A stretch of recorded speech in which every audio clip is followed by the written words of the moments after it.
رحم اللہ مقا سورۃ الفاتحہ۔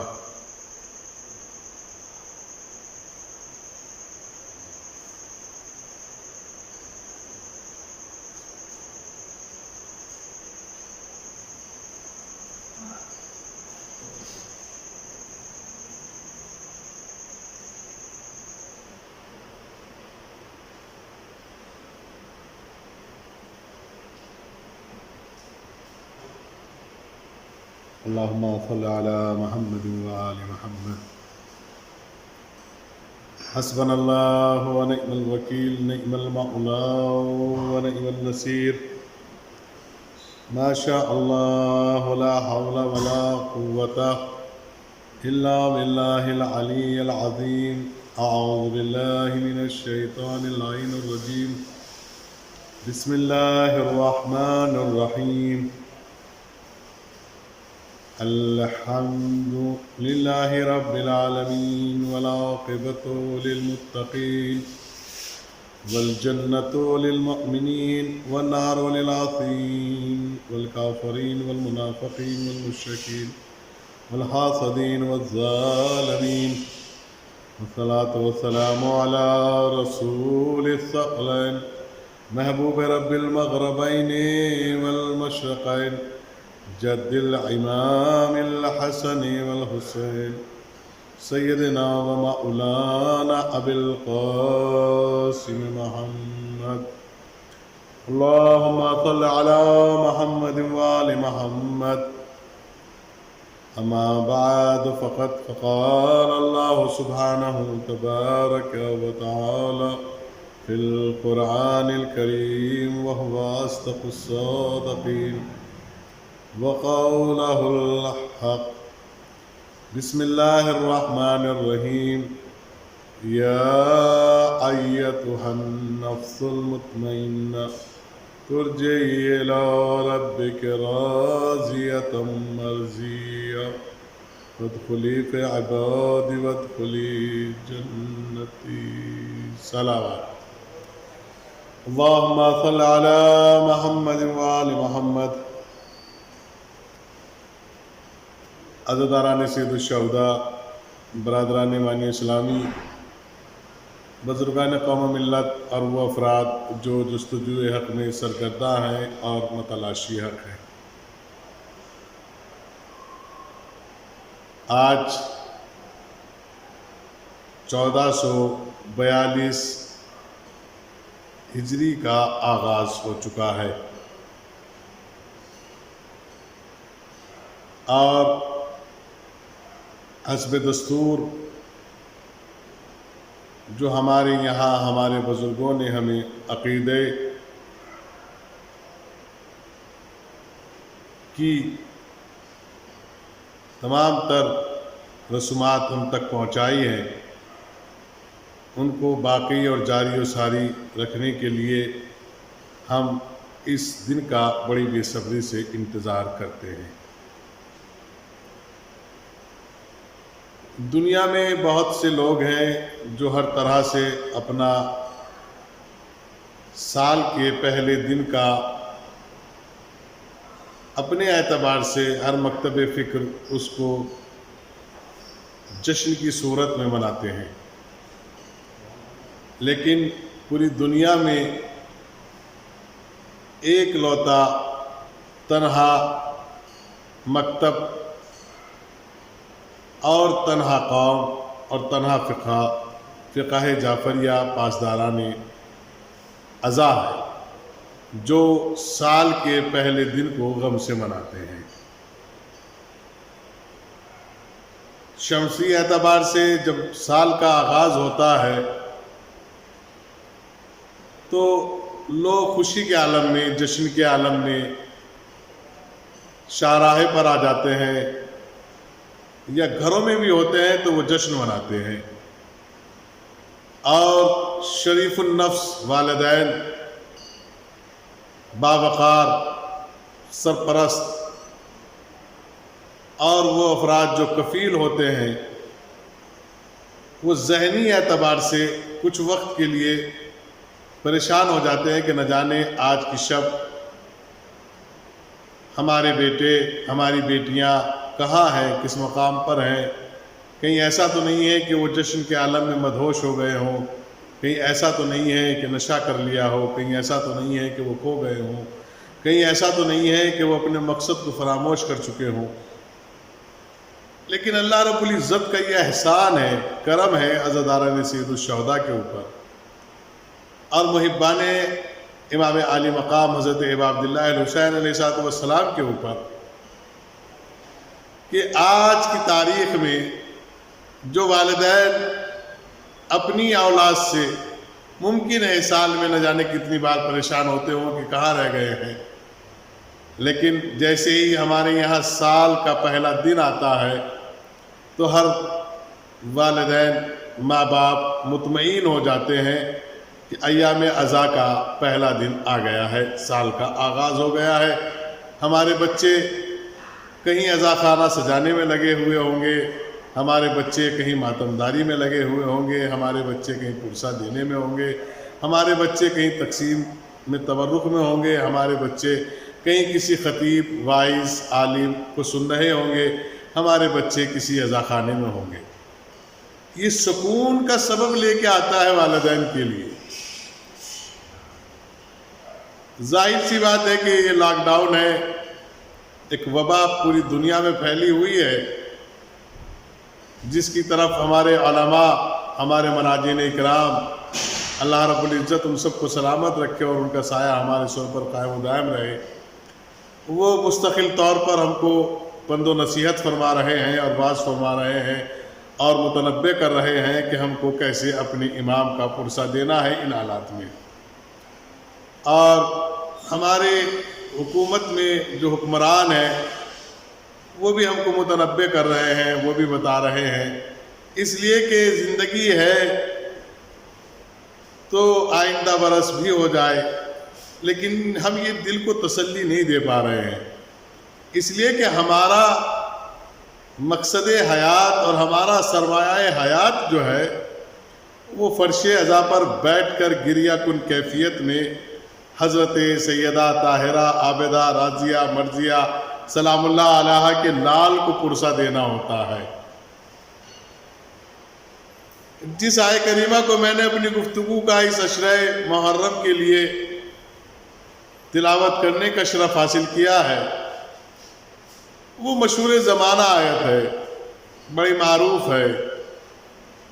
باشعور ذی شعور افراد اس آیت سے وابستہ تھے، وابستہ ہیں اور تادم آخر وابستہ رہیں گے، اس لیے کہ یہ آیت جو ہے وہ ذات حضرت سرکار ابا عبداللہ الحسین علیہ السلام کی مکمل زندگی پر غمازی کر رہی ہے. یہ وہ آیت ہے جہاں خود خدا وحدہ لا شریک کربلا میں حضرت ابا عبداللہ الحسین علیہ السلام سے محو کلام ہے، گفتگو میں محو ہے اور کہہ رہا ہے اے نفس مطمئنہ میری بارگاہ میں پلٹا. اس پہ سلسلہ گفتگو ہمارا جاری و ساری رہے گا. آپ کی معتبر اور مستند تمام کتابوں میں اس کا ذکر ہے.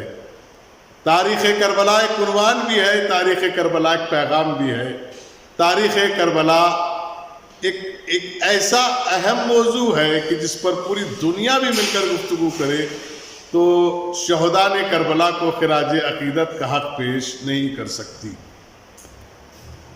یقیناً یہ مصیبت کے ایام بھی ہیں اور اس سے کہیں زیادہ مصیبت یہ ہے کہ ہم اپنے آقا، اپنے امام کو پرسہ نہیں دے پا رہے ہیں. ہمارے عزا خانے سجے ہوئے ہیں لیکن عزادار نہیں آ پا رہے ہیں. اس کی وجہ ہے کہ حکومت کی طرف سے یہ حکم صادر ہو چکا ہے کہ 4-5 افراد سے زیادہ آپ نہیں آ سکتے، اور وہ بھی ہر جگہ نہیں ہے. اس کے لیے بھی شہر کی قید لگا دی گئی ہے کہ جو آپ کے شہر کے صدر شہر ہیں، ڈی ایم ہیں، ایس ایس پی ہیں، جو وہ لوگ آپ کو گائیڈ لائن جاری کریں آپ اس پر عمل کریں.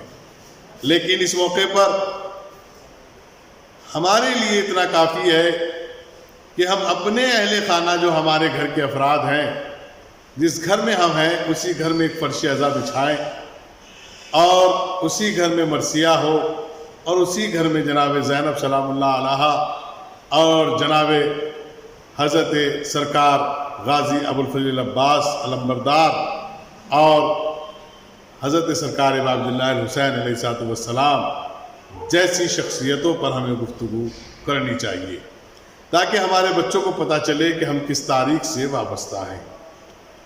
حضرت سرکار امام عبداللہ الحسین علیہ السلام کے غم منانے کے لیے یہ شرط نہیں ہے کہ آپ شارع عام پر آ کر غم منائیں، اس کے لیے تو خود یہ جملہ کافی ہے، کل ارض کربلا کل یوم عاشورا، ہر زمین زمین کربلا ہے، ہر دن دن عاشورا ہے۔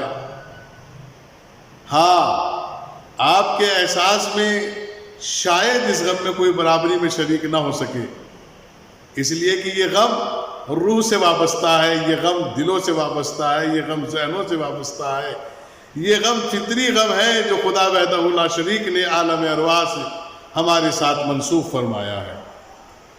ان کی ولایت بھی ہمارے ساتھ عالم ارواح سے ہے، اور ان کی مصیبتیں جو گزری ہیں وہ بھی ہمارے ساتھ عالم ارواح سے منسوب ہیں۔ اس لیے کہ غم اہل بیت اطہار علیہ السلام کے لیے شرط ہے، وہی غم منا سکتا ہے جس کے کلیجے میں درد ہو، جس کے سینے میں درد ہو، جس کے ذہن میں مظلومیت کا ایک سبق ہو۔ حضرت سرکار امام عبداللہ الحسین علیہ السلام ایک ایسی شخصیت ہے، ایک ایسے امام ہیں، ایک ایسے رہنما ہیں، ایک ایسے رہبر ہیں جنہوں نے پوری دنیا کو ہر صدی کے لیے ایک روشن مرکز دیا، ایک روشن باب کھولا، ایک روشن ذہن والوں کے لیے ایک روشن دلیل بنی، وہ ہے کربلا۔ میری آواز یقیناً آپ تک جا رہی ہوگی اور مجھے زیادہ وقت نہیں لینا ہے، چونکہ میں انشاءاللہ مستقل طور پر آپ کے سامنے 25 سے 30 منٹ لائیو آتا رہوں گا، اور جو آپ کے پیش نظر حکومت کی طرف سے جو فرمان جاری ہوئے ہیں وہ بھی آپ کے پیش نظر ہیں، علماء اور مراجعین اکرام کے بھی وعظ و نصیحت اور حکم آپ کے پیش نظر ہیں۔ پرسہ دینا ہے، اور چونکہ منصبیہ عربی کالج کا یہ میری زندگی کا دوسرا عشرہ ہے جس کو میں خطاب کر رہا ہوں۔ آج ہم اسی موضوع پر گفتگو کرنے کے لیے بیٹھے ہیں کہ سرکار حضرت امام عبداللہ الحسین علیہ السلام کون ہے؟ آپ خامس آل ابا ہیں، آپ شہید اعظم ہیں، آپ نواسہ خاتم النبیین حضرت محمد مصطفیٰ روحنا ارواح الفدا صلی اللہ علیہ وآلہ وسلم ہیں۔ آپ امام حسن علیہ السلام جنہوں نے ذلیل شام سے صلح کی شرائط کے ساتھ آپ ان کے بھائی ہیں۔ آپ شہید محسن حضرت محسن علیہ السلام کے بھائی ہیں۔ آپ جناب زینب و ام کلثوم سلام اللہ علیہ کے بھائی ہیں۔ آپ جناب عباس غازی علمبردار کے بھائی ہیں۔ آپ وہ امام ہے کہ جو دنیا میں 3 شعبان کو تشریف لائے۔ 3 شعبان المعظم اپنی جگہ ایک ایسی تاریخ ہے کہ جہاں آسمان سے رہنے والے آسمان سے مبارکباد دینے آ رہے ہیں۔ آپ کا جھولا جھلانے کے لیے خدا وحدہ لا شریک نے فرشتوں کا انتخاب کیا ہے۔ آپ جس آغوش میں دنیا میں تشریف لائے وہ بس اس ماں کے لیے اتنا کافی ہے کہ آپ صدیقہ ہیں، آپ بطول ہیں، آپ رضیہ ہیں، آپ راضیہ ہیں، آپ مرضیہ ہیں، آپ شہزادی عفت ہیں، اور آپ حضرت پیغمبر اکرم نبی کریم صلی اللہ علیہ وسلم حضرت محمد مصطفیٰ روحنا ارواح الفدا صلی اللہ علیہ وسلم آخری نبی ہیں، خاتم النبیین ہیں، جہاں باب نبوت بند ہو جاتا ہے۔ آپ ان کی اکلوتی بیٹی جناب سیدہ فاطمہ زہرا سلام اللہ علیہ کے بیٹے ہیں۔ حضرت امام عبداللہ الحسین علیہ السلام 4 ہجری میں 3 شعبان میں دنیا میں آئے ہیں، اور کمال یہ ہے کہ فطرت جیسے فرشتے جن کے بالوں پر جلے ہوئے تھے، ختم ہوئے تھے، اس جھولے سے مس ہو کر آپ نے بالوں پر پائے۔ حضرت امام حسین علیہ السلام کو وقت کے نبی خاتم النبیین نے اپنے کاندھوں پر سیر کرائی ہے مدینے کی گلیوں کی، مکے کی گلیوں کی. آپ کو خرما کھلانا، اپنے منہ سے چبانا اور امام حسین علیہ السلام کے دہن اقدس میں رکھنا، یہ وہی ہیں جو خاتم النبیین ہیں، جو کام انجام دیا. آپ وہ امام ہیں کہ جب اور آپ کا سن تھوڑا بڑھا اور آپ کے نانا امجد، آپ کے جد امجد، آپ کے نانا مسلمانوں کے آخری نبی حضرت محمد مصطفیٰ روحنا ارواح الفدا صلی اللہ علیہ وسلم خطبہ دے رہے ہیں تو آپ نے بتایا فَعَارِفُهُ هَذَا حُسَيْنٌ، اس کو پہچان لو، یہ حسین ابن علی ہے. آپ نے سجدے کو طول دیا جب آپ کی پشت مبارک پر حضرت عبداللہ حسین صاحب السلام سوار ہوئے تو آپ نے سجدے کو طول دیا. آپ وہ امام ہیں جنہوں نے پوری دنیا کے سامنے ایک مثال قائم کی، ایک عزم قائم کیا، ایک ارادہ قائم کیا، ایک سلسلہ بنایا کہ پوری دنیا میں مظلوم ظلم کے سامنے کیسے آ سکتا ہے اور کیسے فتح و کامرانی حاصل ہوتی ہے. یہ جس کو بھی سیکھنا ہے اسے کربلا آنا پڑے گا. حضرت عبداللہ حسین علیہ السلام نے پوری دنیا کے لیے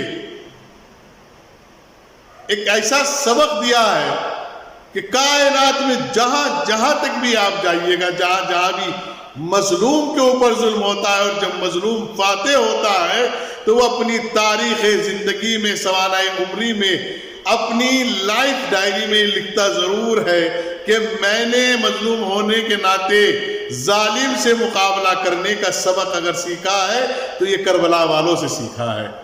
آئیے، مجھے تاریخوں پر زیادہ گفتگو کرنے کی عادت نہیں ہے، لیکن چونکہ میں ہندوستان میں رہتا ہوں تو ہندوستان کے حوالے سے آپ کی خدمت عالیہ میں یہ بھی عرض کرتا چلوں کہ ہمارے ملک کے راشٹر پتا مہاتما گاندھی جی نے، سورگواسی مہاتما گاندھی جی نے فرمایا تھا، جب آپ نے لکھنؤ میں جلسے کو خطاب کیا تھا تو انہوں نے کہا تھا کہ میں نے اہنسا کی شکشا نواز رسول حضرت امام حسین علیہ السلام سے گرہن کی ہے.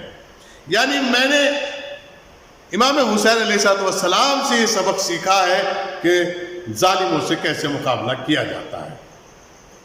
خود اور دیگر افراد، حکما، خطبہ، واعظین، علماء، دانشمند، مفکر، ادیب اور قبیلوں کے سرداروں کی تاریخیں اپنی اپنی جگہ گواہ ہے کہ حضرت عبداللہ حسین علیہ السلام کے غم کو ہر ایک نے منایا ہے.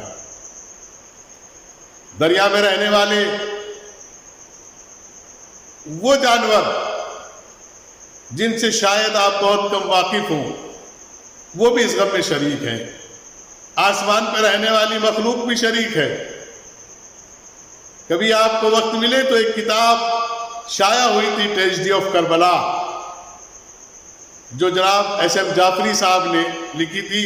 مجھے بہت اچھی طرح یاد ہے جب میں 2005 کے میں غالباً میں انگلینڈ میں تھا تو وہ کتاب مجھے میرے عزیز محترم نے مجھے دی تھی.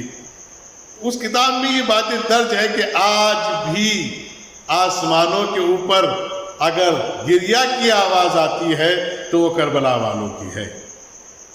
کربلا کسی تعارف کی محتاج نہیں ہے، کوئی مسئلہ نہیں ہے، یہ وبا ہے، یہ لاک ڈاؤن ہے، یہ کوئی ایسی بات نہیں ہے. یہ ہمارے لیے ممکن ہے کہ ہمارا ایک امتحان ہے. ممکن ہے کہ آج پوری دنیا، پوری مخلوق میں یہ وبا پھیل رہی ہے. ہم سرکار حضرت عبداللہ حسین علیہ السلام کا غم اس طرح تو نہیں منا سکتے، لیکن جتنی ہماری اوقات ہے ہم حتی الامکان یہ کوشش کرتے رہے ہیں اور کرتے رہیں گے کہ اپنے آقا کی والدہ ماجدہ حضرت سیدہ سلام اللہ علیہ کو ان کے لال کا پرسہ دیں گے. اپنے گھر میں فرش عزا بچھائیں گے، اپنے اہل خانہ کو بٹھائیں گے، اپنے اہل خانہ کو بٹھا کر پرسہ دیتے رہیں گے. حضرت امام حسین علیہ السلام غریب الوطن ہے. پہلی منزل ہے کہ آپ نے 28 رجب المرجب کو مدینہ چھوڑا. وطن چھٹنا بھی ایک کم مصیبت نہیں ہے. 28 رجب کو آپ نے مدینہ چھوڑا، آپ غریب الوطن کہلائے. حضرت سرکار عبداللہ حسین السلام 7 محرم سے لے کر 10 محرم تک پانی بند کر دیا گیا، جس قافلے میں چشمائیں بھی ہیں، مخدرات عصمت بھی ہیں، مستورات بھی ہیں، کنیزیں بھی ہیں، شہزادیاں بھی ہیں، اور بیٹیاں بھی ہیں، بھتیجیاں بھی ہیں، اور دوست بھی ہیں، احباب بھی ہیں، اور 10 محرم کو آپ کی شہادت واقع ہوئی۔ آپ دنیا سے بے غور و بے کفن گئے۔ یہ تاریخ کربلا لکھنے والوں نے لکھا کہ آپ کو شہادت کے بعد کفن میسر نہیں ہوا، آپ بھوکے پیاسے گئے، بے غور و بے کفن گئے، غریب الوطن کیفیت میں گئے۔ آئیے سرکار حضرت عبداللہ الحسین علیہ السلام نے آپ کو کیا نہیں دیا؟ کیا امید رکھتے ہیں کہ غریب الوطن آپ کو کیا دے سکتا ہے؟ سرکار عبداللہ الحسین علیہ السلام کے چاہنے والوں کو اللہ رب العزت نے یہ اعزاز بخشا ہے اور یہ توفیق دی ہے کہ جتنے بھی حضرت عبداللہ الحسین علیہ السلام کے چاہنے والے اور ماننے والے ہیں، جو محرم کا چاند نمودار ہونے کے وقت اپنے گھر آنا چاہتے ہیں، جو پردیس میں ہوتے ہیں، وہ سال کے سال گھر آئے لیکن وہ ماہ اذا میں، وہ ماہ محرم کے چاند پہ اپنے گھر آ جاتے ہیں۔ یہ غریب الوطن کا غم ہے جو وطن بھیج دیتا ہے۔ حضرت سرکار عبداللہ علیہ السلام کا پورے قبیلے میں اور پورے تمام کے تمام ساتھیوں میں اور ساتھ رہنے والوں میں اور صحابہ میں اور شہداء میں اور مخدرات عصمت میں اور اطفال میں اور کمسن میں اور نوجوانوں میں اور ضعیفوں میں اور جوانوں میں جو بھی تھے، وہ مستقل طور سے بھوک و پیاسے دنیا سے گئے ہیں۔ مخدرات عصمت مچی ہوئی ہیں، بچیاں ہیں، شہزادیاں ہیں، کنیزیں ہیں، مائیں ہیں، ازواج ہیں، بیٹیاں ہیں، بہنیں ہیں، اللہ اکبر، اور ایک سید سجاد تنہا بچے ہیں۔ آپ حضرت عبداللہ الحسین علیہ السلام نے ایک وصیت فرمائی کربلا کی زمین پر وارد ہونے سے پہلے۔ انشاءاللہ میں کل کی مجلس میں، 2 محرم کی مجلس میں اس کا ذکر کروں گا۔ میں یہ بتانا چاہتا ہوں کہ حضرت عبداللہ الحسین علیہ السلام نے آپ کو کیا دیا ہے۔ عالم غربت میں ہونے کے بعد ہر ایک غریب الوطن کو وطن آ جاتے ہیں۔ یہ ماہ محرم کے چاند کی تاثیر ہے۔ جو بھوکے پیاسے ہیں وہ حضرت عبداللہ علیہ السلام کی مجلسوں میں آ کر اتنا رزق پا لیتے ہیں، جسمانی بھی روحانی بھی اتنا رزق پا لیتے ہیں کہ سال بھر تک انہیں بھوک و پیاس کا احساس نہیں ہوتا۔ کوئی نہیں کہتا کہ ہم نے آپ کو رزق کھلایا ہے، کوئی نہیں کہتا ہے کہ ہم نے آپ کو تبرک کھلایا ہے، کوئی نہیں کہتا ہے کہ ہم نے آپ کو تبرک دیا ہے تو آپ کی بھوک و پیاس ختم ہو گئی ہے، بلکہ ہر تبرک دینے والا سرکار عبداللہ علیہ السلام کی راہ میں ہر ایک تبرک بانٹنے والا یہ کہتا ہے آپ کا بہت بہت شکریہ ہے، آپ کا بہت بہت احسان ہے، آپ کا بہت بہت کرم ہے، آپ کی بہت نوازشات ہیں، آپ کے بڑے بڑے احسان ہے ہمارے اوپر کہ آپ فرش اعضا پہ آتے ہیں، آپ اس تبرک سے سیراب ہو جاتے ہیں، آپ یہ تبرک لے لیتے ہیں۔ آپ ہمارے حق میں دعا کریں کہ اللہ ہمیں یہ توفیق دیتا رہے کہ کبھی ہم تبرک میں کسی بھی طرح کی کوئی کمی نہ آنے دیں۔ اللہ اکبر۔ کوئی بھوکا پیاسا نہیں سوتا 2 مہینے آج۔ یہ کسی شاعر کا شعر بھی ہے، یہ سبت پیغمبر کی شہادت کا اثر ہے، بھوکے تو بہت ملتے ہیں، پیاسا نہیں۔ اللہ اکبر۔ تیسری منزل بے غور و بے کفن ہے۔ پوری دنیا میں ایک لوتا مذہب ہے، only one religion in world, in universe, in global، پورے سنسار میں، پوری دنیا میں، پوری کائنات میں، پورے عالم میں ایک لوتا مذہب ہے جو مرنے سے پہلے کفن کی تمنا کرتا ہے، اور اس کفن کا نام ہے کفن کربلا۔ ہم لوگ مدینے سے کفن نہیں مانگتے، ہم لوگ نجف اشرف سے کفن نہیں مانگتے، ہم لوگ بغداد سے کفن نہیں مانگتے، ہم لوگ سامرہ سے کفن نہیں مانگتے۔ ہم ہر ایک جانے والے زائر سے کہتے ہیں، اے جانے والے، اگر ہو سکے تو ہمارے لیے کربلا کا کفن لے آنا۔ اللہ اکبر۔ یہ حضرت عبداللہ علیہ السلام نے ہمیں دیا ہے۔ میں کیونکہ پہلی مجلس ہے، میں آپ کی خدمت عالیہ میں، تمام عزاداران سید الشہداء کی خدمت عالیہ میں یہ گزارش کروں گا کہ وہ قوانین کی پابندی کا خیال رکھیں، علماء کی بات کو واضح و نصیحت کے طور پر سنیں اور عمل کریں۔ کیونکہ آپ کے علماء نے کسی بھی طرح کی کوئی کمی نہیں چھوڑی ہے حکومت سے اپنی گزارشات رکھنے میں، اور جو حکومت کو اور ان کے درمیان جو بہتر معاہدے ہوئے ہیں اسی پر آپ فرش ازا بچھائیں، اسی پر آپ عزاداری کریں، وقت کے امام کو پرسا دیں۔ ہاں چونکہ آج یہ پہلی مجلس ہے، انشاءاللہ ہم اسی سلسلے گفتگو کو جاری و ساری رکھیں گے، اور امید رکھتے ہیں کہ آپ ہر مجلس میں جو افراد سن رہے ہیں آن لائن ہمیں، وہ تمام افراد سے میری گزارش ہے کہ جو بھی آپ کو بہتر بات لگی ہو اس پر عمل کرنے کی کوشش کریں، اور کمنٹس میں بتاتے رہیں کہ مولانا ہم یہ چاہتے ہیں کہ آپ اس موضوع پر بھی گفتگو کریں، آپ اس موضوع پر بھی گفتگو کریں، آپ اس موضوع پر بھی گفتگو کریں۔ انشاءاللہ میں خادم ہوں، ایک خادم کی حیثیت سے آپ کی خدمت عالیہ میں جو بھی خاندان آل محمد کا ترکہ صدقہ مجھے میسر ہوتا رہے گا، فضل کرم عنایات نوازشات جو بھی ادھر سے میسر ہوں گی وہ میں بغیر کسی اس کے آپ کی خدمت عالیہ تک ارسال کرتا رہوں گا۔ آئے آپ نے رات محرم کا چاند دیکھا ہے، ہاں آپ نے ایک عمل کرنا شروع کیا ہوگا، آپ زیر آسمان کھڑے ہوئے ہوں گے اور آپ نے سب نے اپنے سروں سے لباس اتار لیا، یعنی اپنے سروں سے چادر، امامہ، عبا قبا جو بھی آپ لگاتے ہیں یا پہنتے ہیں وہ اتارا ہوگا، کھلے ہوئے سر کے ساتھ گریبان چاک کیا ہوگا، اور آپ نے اس طرف دیکھتے ہوئے اپنے وقت کے امام کو یہ کہہ کے تعزیت دی ہوگی انا للہ و انا الیہ راجعون، یا پھر یہ کہہ کے تعزیت دی ہوگی السلام علیک یا ابا عبداللہ وعلی الارواح التي حلت بفنائك علیک منی جمیعا سلام اللہ ابدا ما بقیت بقی اللیل والنہار ولا جعلہ اللہ آخر العہد منی لزیارتکم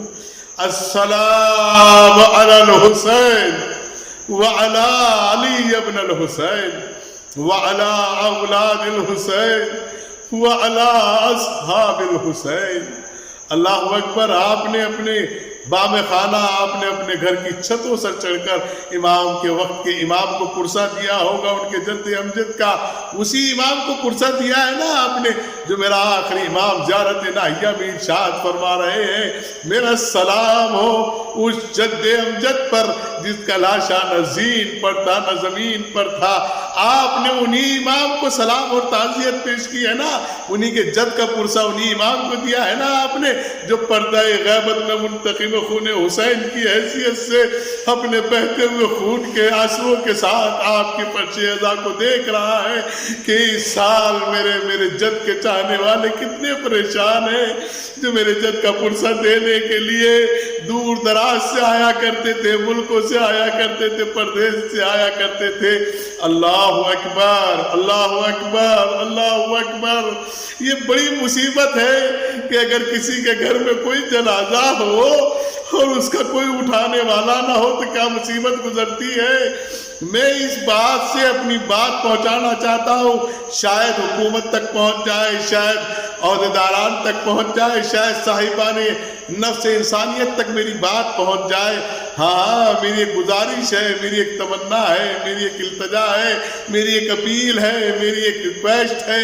میں آپ سے ایک تمنا کر کے بات عرض کر رہا ہوں، کسی بھی مذہب میں، دنیا میں کسی بھی مذہب میں اگر کسی کی موت واقع ہوتی ہے تو اس کو کانڈا دینے کے لیے 4 افراد جاتے ہیں، 4 افراد جاتے ہیں۔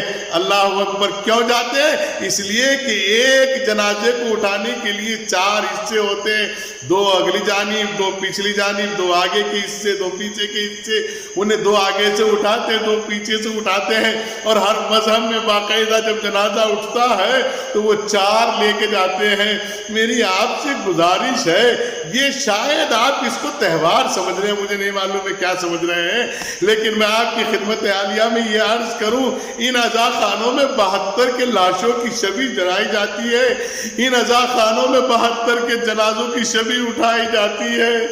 اللہ اکبر۔ 72 کی شبی جنازہ کیسے اٹھے گی یہ اب آپ جانتے ہیں، آپ بہتر سمجھتے ہیں، لیکن ہاں میں آپ کی خدمت عالیہ میں یہ بات ضرور عرض کروں گا کہ اللہ ایسا وقت کسی گھر پہ نہ ڈالے کہ وہ اپنے جد، اپنے باپ باپ اپنے چاہنے والوں کے جنازے میں بھی شریک نہ ہو سکے، اس سے بڑی مصیبت کیا ہوگی؟ ایک مصیبت تو یہ ہے کہ وبا پھیل رہی ہے، اور دوسری مصیبت یہ ہے کہ ہم اپنے مرنے والوں کا جنازہ بھی نہیں اٹھا پا رہے ہیں۔ ہاں عزاداران سید الشہداء، آپ کے غم کو مولا قبول کرے، وقت کا امام قبول کرے۔ آپ پرسہ دینے میں کمی نہیں کر رہے ہیں، آپ سن رہے ہیں، آپ گریہ کر رہے ہیں، فرش عزا بچھی ہوئی ہے لیکن سنسان ہے، عزا خانے کھلے ہوئے ہیں لیکن عزادار نہیں ہے۔ اللہ اکبر، میرے وقت کے امام کی بارگاہ میں میری یہی دعا ہے، میرے مولا آپ کے توسل سے یہ وبا جلد سے جلد ختم ہو جائے، تاکہ ہم آپ کے جد کا پرسہ اسی طرح دے سکے جس طرح ہم ہر برس دیتے آ رہے ہیں۔ اللہ اکبر، ماہ محرم کا چاند آپ نے دیکھ لیا ہوگا۔ تاریخ بتاتی ہے کہ آج کی تاریخ میں کوئی آئے نہ آئے، اماں فاطمہ ٹوٹی ہوئی قبر سے ٹوٹی ہوئی پسلیوں پر ہاتھ رکھ کر عصا کا سہارا لے کر معلوم ہے سب سے پہلے کہاں آتی ہے؟ بیٹا سید سجاد، محرم کا چاند نمودار ہو گیا ہے۔ اللہ اکبر، جب سید سجاد کے پاس آتی ہوں گی تو بتائیے کیا سید سجاد کو تازیانے یاد نہیں آتے ہوں گے؟ کیا بازار شام نہیں یاد آتا ہوگا؟ دربار شام نہیں یاد آتا ہوگا؟ زندان شام نہیں یاد آتا ہوگا؟ اللہ اکبر۔ اس کے بعد معلوم ہے کہاں آتی ہے جناب سیدہ مادر حسنین؟ کہاں آتی ہے؟ شام آتی ہے، جناب زینب سلام اللہ علیہ کے روزے پہ آتی ہے، قبر کے دہانے پہ کھڑے ہو کے کہتی ہے بیٹا زینب آپ ام المصائب ہے، محرم کا چاند نمودار ہو گیا ہے۔ جیسے محرم کے چاند کا اماں ذکر کرتی ہوں گی، جناب زینب کبھی بازوؤں کو دیکھتی ہوں گی، کبھی رخسار کو دیکھتی ہوں گی، کبھی بازار شام یاد آتا ہوگا، اور اس کے بعد ایک چھوٹی سے جنازہ اور تاریخ میں گزرا ہے جو زندان میں سوئی ہوئی ہے، جو سکینہ بنت الحسین کہلاتی ہیں، جو اپنے باپ کے سینے کا سکون کہلاتی ہیں۔ پھر وہاں آتی ہے بیٹی سکینہ، محرم کا چاند نمودار ہو گیا۔ ہائے اللہ، جناب سکینہ سلام اللہ علیہ کو وہ تماچے یاد آتے ہوں گے، باپ کی شہادت یاد آتی ہوگی، اور جب آپ فرش عزا بچھاتے ہو نا، ہاں کوئی آئے نہ آئے لیکن یہ چاروں آتے ہیں۔ روایت کا ایک فقرہ میں نے علماء سے سنا ہے، امام سید سجاد وہاں بیٹھتے ہیں، عزاداروں جہاں تم اپنے آپ سے سمٹ کے آگے آ جاتے ہو نا، سب سے آخر میں آپ کے وقت کا امام بیٹھتا ہے، دروازے کے قریب بیٹھتا ہے، اور میرا امام رو رو کے کہتا ہے پروردگارا یہ میرے بابا کے عزادار آئے ہیں، مولا ان کا آنا قبول کرنا، پروردگار قبول کرنا۔ اللہ اکبر۔ اور جب آپ میں سے کوئی یا حسین تو روتا ہے نا، تو ایک چھوٹی سی بچی جا کے کہتی ہے بوبی اماں یہ کون ہے جو میرے بابا کا نام لے کے رو رہے ہیں؟ کہا بیٹی تو نے پہچانا نہیں، یہ تیرے بابا کے عزادار ہیں جو رو رہے ہیں۔ کہا بوبی اماں کاش اتنے عزادار کربلا میں ہوتے، نہ میرے تماچے لگائے جاتے، نہ میرا بھیا علی اصغر ذبح کیا جاتا۔ اللہ اکبر۔ یہ محرم کا چاند دوہری دوہری مصیبتیں لے کے آ رہا ہے۔ ایک مصیبت تو غم امام حسین کی ہے۔ میں ہر سال یہ کہا کرتا تھا کہ سب سے بڑی مجھے خوشی اس بات کی ہے کہ اللہ تو نے مجھے سکون کے ساتھ غم امام حسین منانے کی مہلت دی ہے۔ عزادار بیٹھے ہوئے ہیں، مجھے سنتے ہیں۔ اے مولا تیرا شکر ہے، پروردگار تیرا شکر ہے، کرم ہے کہ تو نے مجھے یہ توفیق دی ہے کہ عزا خانوں میں عزادار بیٹھے۔ لیکن میں سوچ رہا ہوں اس سال کس کو کہہ کے سناؤں، لیکن وقت کے امام کی بارگاہ میں تعزیت پیش کر رہا ہوں۔ مولا ہمارے پاس ان آنسوؤں کے سوا کچھ نہیں ہے، ان آنسوؤں کے تبسم سے ہم دعا کر رہے ہیں، اگر ہمارے پرسے دینے میں کوئی کوتاہی ہو جائے مولا تو ہمیں معاف کرنا۔ اماں زہرا سلام اللہ علیہا اپنے رومال میں آنسوؤں کو جگہ دینا۔ ارے خاک کربلا سے شاخہ کے شفائے کربلا کو فضا کی دوش پر سوار کر کے پوری دنیا میں تقسیم کر دے پروردگار، تاکہ ہر جگہ سے شفا کی آوازیں آنے لگے۔ سَيَعْلَمُ الَّذِينَ ظَلَمُوا أَيَّ مُنقَلِبٍ يَنقَلِبُونَ۔ اِنَّا لِلَّهِ وَإِنَّا إِلَيْهِ رَاجِعُونَ۔ ماتم حسین۔